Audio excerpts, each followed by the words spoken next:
제 아내가 미국에 있는 친정에 다녀올 일이 있었습니다. 그래서 저와 제 아들이 함께 먹을 그 설렁탕 2주일분을 만들어 두고 가더군요. 첫날, 둘째 날 아들과 맛있게 그럭저럭 먹었습니다. 그런데 계속 이 설렁탕만 먹자니 얼마나 입에 물렸는지 모릅니다. 그러니까 아무리 정성이 들어가고 맛있는 음식이어도 며칠 동안 계속 먹으면 물리기 마련이라는 거죠. 그러나 우리가 이 땅을 사는 동안 평생을 먹어도 질리지 않는 것이 있으니 그것은 바로 하나님의 성실입니다. 오늘 본문의 다윗은 하나님을 의지하고 그의 성실을 먹을거리로 삼으라 라고 여러분들에게 권면하고 있어요. 자, 시편 37편 3절 말씀입니다. 여호와를 의뢰하고 선을 행하라. 땅에 머무는 동안 그의 성실을 먹을거리로 삼을지어다. 아멘. 여기 기록된 먹을거리로 삼다의 원어적인 뜻은 소중히 여기다 혹은 기뻐하다라는 뜻입니다. 한마디로 하나님의 성실을 소중히 여기고 하나님의 성실을 붙잡고 살라라고 여러분들에게 도전한 것이죠. 자, 그리고 다윗은 하나님의 성실을 먹을거리로 삼고 살아가는 모습이 이런 것이라고 덧붙이고 있습니다. 자, 5절에 내 길을 여호와께 맡기라. 그를 의지하면 그가 이루시고. 자, 7절 여호와 앞에 잠잠하고 참고 기다리라 라고 이야기를 합니다. 그렇습니다. 하나님의 성실을 먹을거리로 삼는 삶이란 내 뜻보다 하나님의 뜻을 먼저 앞세우고 내 삶을 하나님께 맡기고 의지하는 것입니다. 이런 사람이 결국에는 선함으로 악함을 이기며 살게 될 줄 믿습니다. 여러분, 잘 맡기는 것도 복이에요.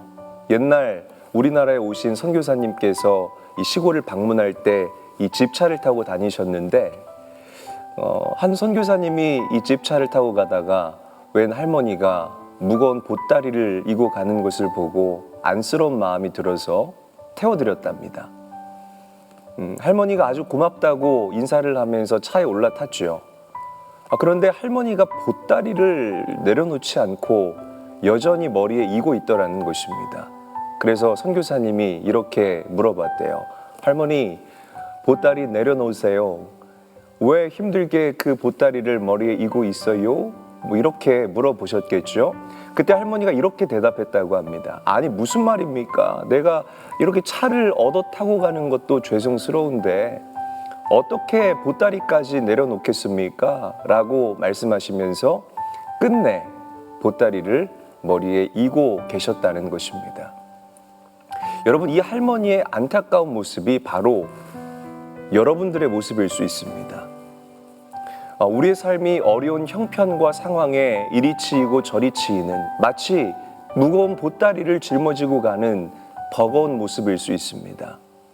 그 여정 가운데 날 구원하신 하나님, 정말 찌푸와 같이 나를 가볍고 가뿐하게 하시는 하나님을 여러분들이 만났다면 하나님의 성실하심을 믿고 그 무거운 짐 내려놓고 맡기며 자유할 수 있는 성도가 되어야 한다는 것이에요.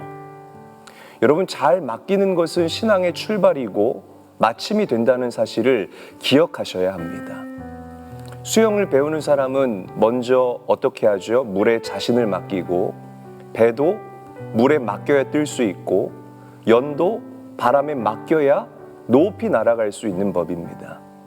자기 날갯짓으로 날아가는 새는 너무 쉽게 지쳐버리지만 멀리 나는 새는요, 바람에 자신을 맡기고 날아간다는 거죠. 영적으로도 똑같습니다. 다른 것이 없습니다. 가장 초보 단계가 하나님께 맡기는 것이고 얼마나 많은 것을 맡기느냐가 신앙 성숙의 척도가 된다는 것을 여러분들이 기억하셔야 할 것입니다. 사랑하는 성도 여러분, 시대가 악하죠. 코로나 이후 여전히 어렵고 힘든 시간을 우리가 지나가고 있습니다. 그러나 두려워하지 말고 낙심하지 마십시오. 하나님의 성실을 먹을거리로 삼으시고 우리의 길을 하나님께 맡기며 살아가면 하나님께서 처방해 주시고 이끌어 주시고 가장 좋은 길로 여러분들의 삶과 인생을 인도하실 줄 믿으시기를 바랍니다.